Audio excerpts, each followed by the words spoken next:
Hello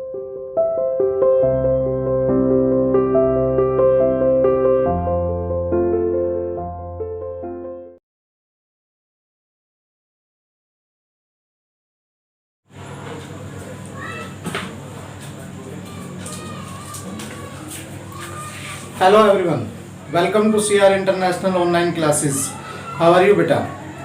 Students, we have started future indefinite tense. Now we are going to start future continuous tense.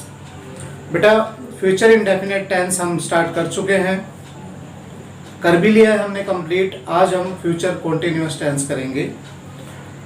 जैसे हम ये कहते हैं कि वह खेल रहा होगा, वह कर रहा होगा, शायद हम फ्यूचर में ये अजम्पशन रखते हैं कि शायद ये काम हो रहा होगा किसी के द्वारा, या यह या वो व्यक्ति या कोई लड़का या कोई लड़की कोई किसी काम को उस समय कर रहा होगा, कंटिन्यू जो काम चल रहा होगा, मतलब हम ऐसा आइडिया लगाते हैं फ्यूचर में. तो वो टेंस हम आज करेंगे. इस टेंस के अंदर इसके जो रूल्स हैं, जो स्ट्रक्चर है, वो भी करेंगे. Without wasting our time, let's start our topic. बेटा आपका जो आज का टॉपिक है वो है फ्यूचर कॉन्टिन्यूअस टेंस. जैसे बेटा आपने हिंदी में जो पहचान की थी प्रेजेंट कॉन्टिन्यूअस की, पास्ट कॉन्टिन्यूअस की और फ्यूचर कॉन्टिन्यूअस की, जैसा कि हम करेंगे, ऐसे ही वहाँ प्रेजेंट में था रहा है, रही है, रहे हैं. पास्ट में था रहा था, रही थी, रहे थे. आज फ्यूचर में है रहा होगा, रही होगी, रहे होंगे. सिंगुलर के लिए रहा होगा अगर लड़का है, रही होगी अगर लड़की है, और एक से ज़्यादा है प्लूरल में है तो रहे होंगे. तो इसका जो स्ट्रक्चर होता है, पहले हम हिंदी में इसकी पहचान करते हैं बेटा. हिंदी में जो इसकी पहचान होती है वो ये होती है रहा होगा, रही होगी. जैसे खा रहा होगा, खा रही होगी, जा रहा होगा, जा रही होगी, रहे होंगे. इंग्लिश में बेटा जो इसका यूज करते हैं हम, स्ट्रक्चर जो होता है वो होता है, सबसे पहले सब्जेक्ट आता है आपका, फिर we will have to put will और shall plus be plus v plus ING. अब आपने देखा होगा कॉन्टिन्यूअस टेंस के अंदर जब भी हम कर रहे हैं, चाहे प्रेजेंट का किया, पास्ट का किया, और जब आज हम फ्यूचर का कर रहे हैं, तो इनमें जो फॉर्म यूज होती है वर्ब की, वो बेटा वी प्लस आईएनजी होती है. यानी कि वर्ब की फर्स्ट फॉर्म के साथ हम क्या लगाते हैं, वी प्लस आईएनजी, यानी कि वर्ब की फर्स्ट फॉर्म के साथ हम आईएनजी लगाते हैं.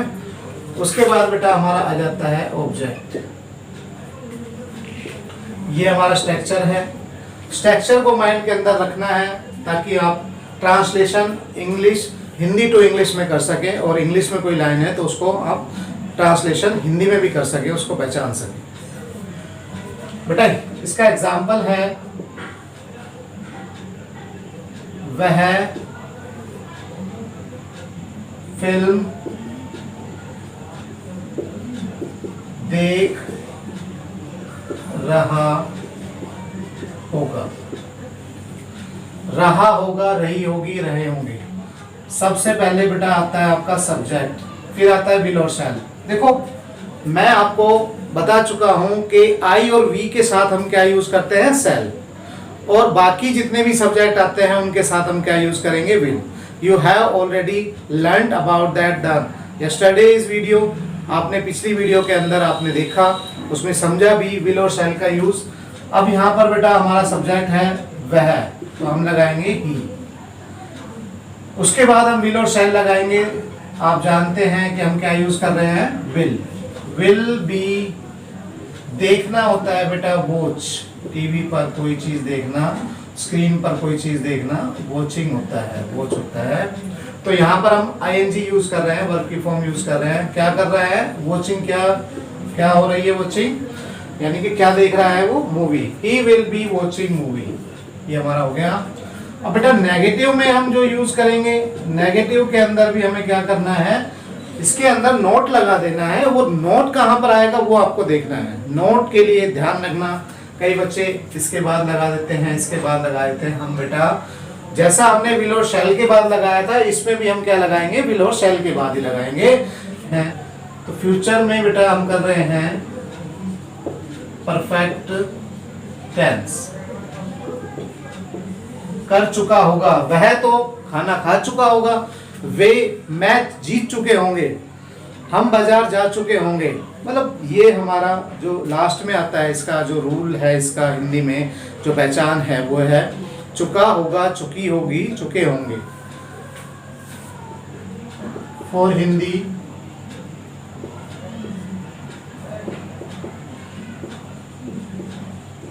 चुका होगा,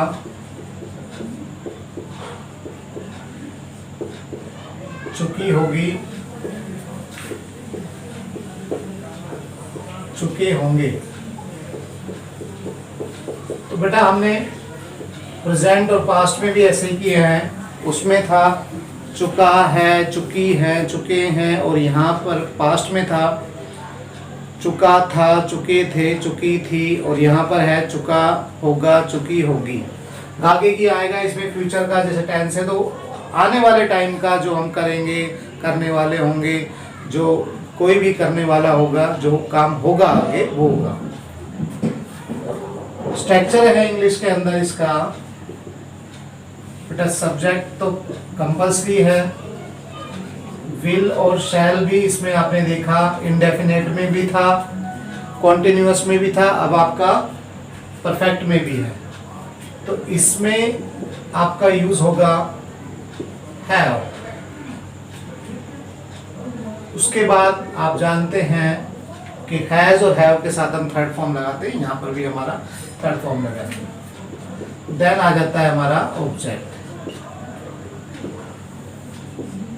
Listen carefully and learn it about the structure of the perfect tense.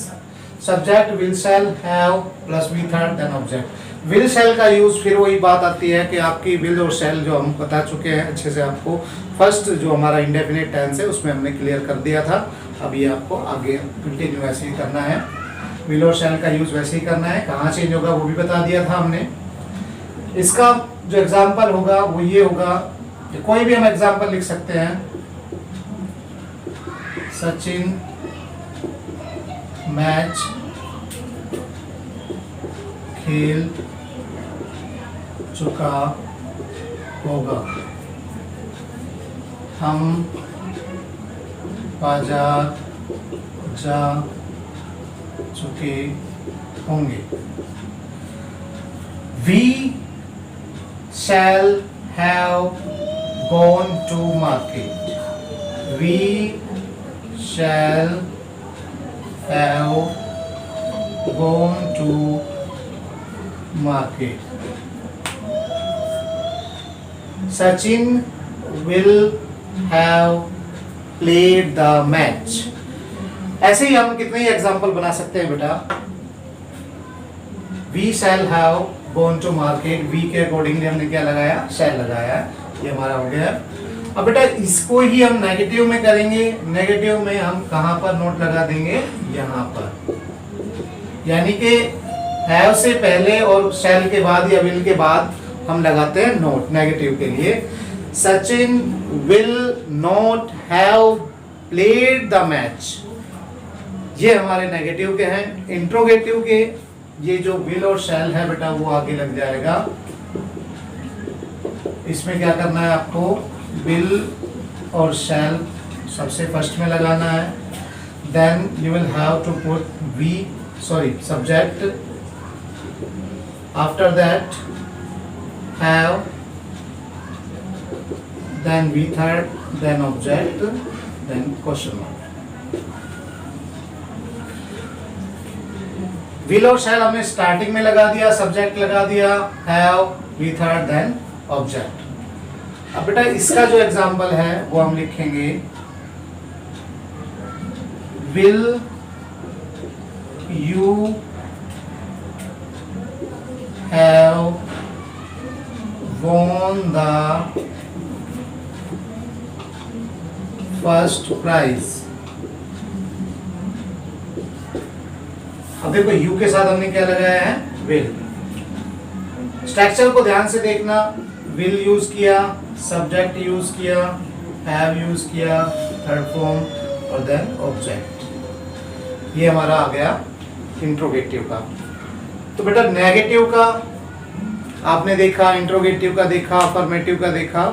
आपको कॉन्टिन्यूअस और परफेक्ट टेंस के अंदर अच्छे से आपको इसको देखना है और इसको फेयर नोटबुक में रूल्स जो आप लिख रहे हैं ग्रामर की नोटबुक में उसको अच्छे से लिखना है बेटा। दूसरा, जब भी आपकी ऑनलाइन क्लासेस होती हैं, जो भी टॉपिक आपको इन बिटवीन पढ़ाए जाते हैं बेटा, उनमें आप कोई भी क्यूरी आपकी होती है, कोई भी क्वेश्चनिंग होती है, कोई भी डाउट होता है, तो आप उसको वीडियो क्लास के अंदर, ऑनलाइन क्लास के अंदर आप उसको क्लियर करें, उनसे सर से यानी कि मुझसे पूछें और अपने डाउट्स को क्लियर करें। वीडियो को अच्छे से वॉच करें, अपने वर्क को कम्प्लीटली करते रहें। पीडीएफ के अंदर जो वर्क दिया जाएगा आपको होमवर्क के लिए, वो आपको करना होगा। Enough for today, have a nice day, bye bye.